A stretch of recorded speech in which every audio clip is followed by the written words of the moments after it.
Bonjour tout le monde. Alors on se retrouve aujourd'hui pour une petite vidéo bilan. Petite parce que c'est bientôt les partiels et qu'il faut que je révise. Mais aussi parce que je n'ai que 3 livres. Donc j'avais un peu de temps et je me suis dit voilà, pourquoi pas vous faire une vidéo. J'aurais pu avancer dans ma lecture mais j'ai un peu de mal comme vous avez pu vous en rendre compte sur les réseaux sociaux. Donc je vais vous parler de 3 petites façons de parler. 3 romans. Donc le premier, Paranoia de Melissa Benvin. Alors Paranoia, vous avez sûrement entendu, je suis désolée, c'est que j'ai mes chats qui sont là et j'ai peur qu'ils me sautent sur la tête. Donc Paranoia de Melissa Benvin. Donc voilà, très bon roman. J'ai beaucoup aimé. J'avais lu des critiques pas vraiment très bonnes, comme j'ai pu vous dire dans la vidéo book haul. Mais moi j'ai bien aimé, voilà, contrairement à certains qui l'ont traité de torchon.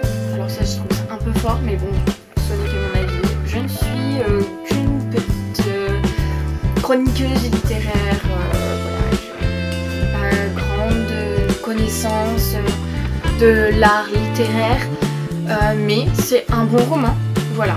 Mon propre avis, c'est un bon roman. Ce n'est peut-être pas un chef-d'œuvre, mais c'est un bon roman. Donc on rencontre Lisa et Judy, Lisa étant une psychiatre de grande renommée et Judy une jeune femme de 20 ans qui est vue comme complètement folle et qui est enceinte de 5 mois. Ça fait 5 mois. Et donc on va les suivre, ces deux femmes, elles vont essayer de comprendre, enfin on va essayer de comprendre avec Lisa comment Judy en est-elle arrivée là. Et donc Judy va nous expliquer, voilà, elle va nous expliquer avec sa vision à elle comment elle en est arrivée là, et on le comprend par des sauts dans le temps. Ou quand on fait ces sauts dans le temps, on se retrouve avec la voix de Judy en fait. C'est un roman à 2 voix, Lisa et Judy. Et j'ai beaucoup aimé découvrir ces 2 personnages. Je vous conseille ce roman. Alors pour moi c'est plus un roman fantastique qu'un roman jeunes adultes, parce que je pense que voilà, c'est pas que pour les jeunes adultes, même si tout le monde dit de la lecture jeune young adulte. Mais voilà, ce roman il est plus fait et voilà, il est fait pour tout le monde en fait, même si je pense que quand on a 13-14 ans c'est plus compliqué, mais il est ouvert à tous quoi. Il est très bien, moi j'ai beaucoup aimé, donc je vous le conseille. Ne vous arrêtez pas à ce qui est écrit derrière, voilà, c'est mon petit conseil. Ne vous arrêtez pas à ce qui est écrit derrière. Melissa Benvin nous embarque complètement dans un monde que nous connaissons tous en fait d'une certaine manière, et moi je me suis retrouvée totalement emportée dans l'histoire de Judy, quelque chose qui ferait presque rêver, voilà, parce que donc Judy on se rend compte qu'elle a un ami imaginaire qu'elle a depuis l'enfance, qu'elle le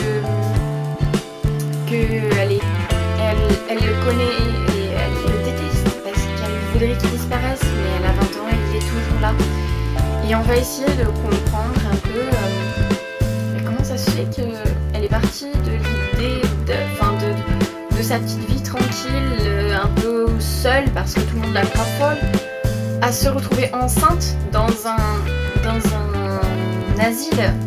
Donc c'est compliqué. Il est très bien. J'ai beaucoup aimé, c'est fluide, facile à lire, rapide à lire. Parfois c'est même beau. Je trouve qu'il y a certains passages qui sont beaux. Donc voilà, je vous le conseille. Lisez-le. Et ne vous arrêtez pas aux critiques qu'il peut y avoir un peu partout. Ne vous arrêtez pas à ces critiques. Donc, deuxième roman. Je vais essayer de faire un peu plus vite. Voici les classiqueurs de la collection R. Encore ma petite collection R que j'adore. Donc les classiqueurs, génial. J'ai trouvé ça pendant les vacances, donc comme vous l'avez dit dans le book haul. Donc c'est l'histoire de Quinn, Shinobu et John. Encore plus compliqué les noms.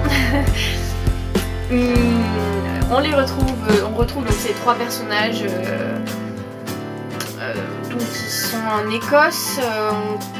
sais pas trop en fait à quelle période ça se passe. Je trouve que c'est plus dystopique comme roman, même si je n'arrive pas encore très bien à mettre un terme clair à ce que c'est, parce que j'ai l'impression qu'il y a de nouvelles technologies, des hélicoptères, des avions, des épées, mais à côté il y a un aspect plutôt brut des choses. On a l'impression que Queen vit dans une sorte de hutte avec...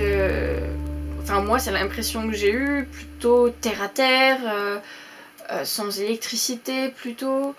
Donc je ne sais pas trop, c'est pour ça que ça m'a fait un peu penser à un roman dystopique, mais peut-être que tout simplement c'est un roman dans le futuriste. Je sais pas si ça peut, oui, si on peut dire ça comme ça.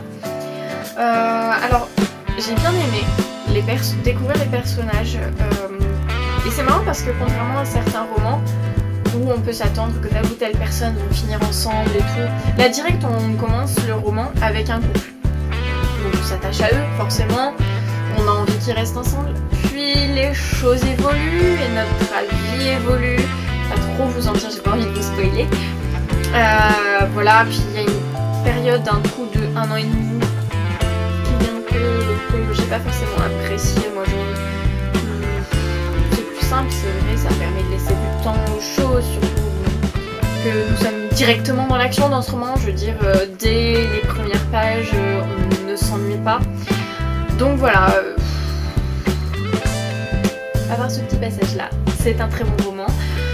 Je suis très pressée de lire la suite qui est sortie le 21 avril, en même temps que Le sang des dieux et les rois. La suite a l'air absolument géniale parce que vu comment ça finit, ça a intérêt d'être génial.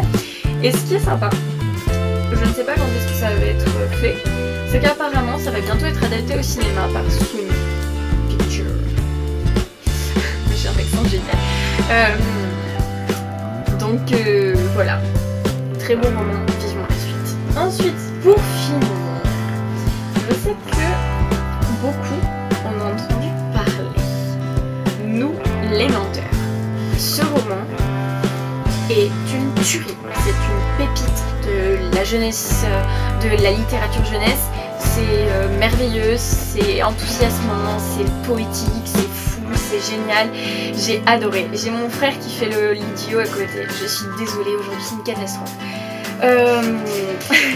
Donc c'est vraiment une pépite littéraire de la littérature jeune adulte. Voilà, c'est une jeune fille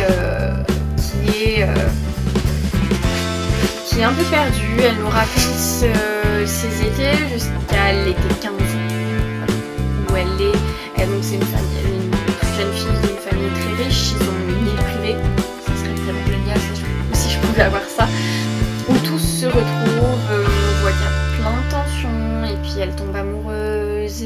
Et ça se passe mal, mais on comprend pas pourquoi ça se passe mal. Il y a un accident et on comprend pas ce que c'est l'accident. On n'en sait pas plus qu'elle et on est accroché et on comprend pas. Et à la fin on découvre et moi j'ai pleuré parce que je l'ai lu en une soirée, enfin une nuit. Ouais, une grosse soirée. J'ai fait genre 22h à 2h du matin. Je pouvais pas le lâcher, plusieurs fois j'éteins la lumière et je me suis dit non Rachel, il faut que tu saches, ça me trottait, c'est génial. Je veux dire, ce livre, on le prend, on peut pas le lâcher. C'est tellement bien écrit, c'est... Waouh. Je vous promets que quand on le lit, ça nous retourne un peu quand même, hein, parce que c'est vraiment très fort les sentiments qui sont dedans. Voilà, il y a marqué un roman choc, foudroyant, de beauté et d'intelligence. Mais oui, c'est un roman qui vous foudroie. Ça vous tombe dessus et après on n'arrête pas d'y réfléchir, d'y repenser. Et ça c'est presque obsédant en fait. On veut savoir absolument la fin, comprendre le pourquoi du comment elle s'est retrouvée aussi mal, le pourquoi du comment elle n'a plus de nouvelles de ses amis cousins, le pourquoi du comment c'est un peu la galère sur l'île après l'été 15, enfin beaucoup de questions sans réponse et trop de réponses en peu de temps qui tellement d'émotions d'un seul coup. Bref, un livre enthousiasmant, foudroyant, pépite littéraire. J'ai pas assez de mots pour vous convaincre de le lire. Achetez-le, achetez-le. Louez-le. Allez à la médiathèque, à la bibliothèque, au CDI. Je pense que les CDI doivent l'avoir. C'est tellement bien, tellement bien. J'ai mis un bout de temps à lire, mais je regrette. Quand je l'ai acheté, ma libraire m'a dit, c'est elle qui me l'a conseillé, elle m'a dit c'est génial, tu vas adorer, achète-le et lis-le vite. J'ai attendu, mais quelle idiote, j'aurais jamais dû attendre, il aurait dû être dessus, sur le dessus de ma... Je sais pas si je peux dire que... Si, non, si, c'est un coup de cœur. C'est un coup de cœur, mais pas un coup de cœur comme Salem, où j'avais adoré parce que c'était une histoire foudroyante, enfin pas foudroyante, mais absolument géniale. Et là j'ai adoré parce que c'est foudroyant du coup, c'est transperçant. Donc voilà. Et c'en est tout pour aujourd'hui. Après ce magnifique roman. Je sais pas si j'ai réussi à vous convaincre trop de le lire.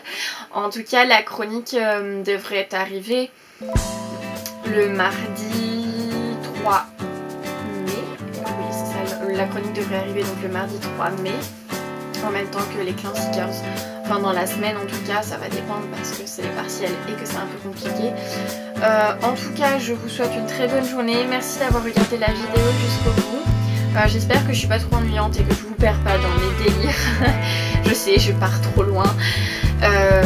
Je vous fais plein de bisous et je vous dis à très bientôt. Merci.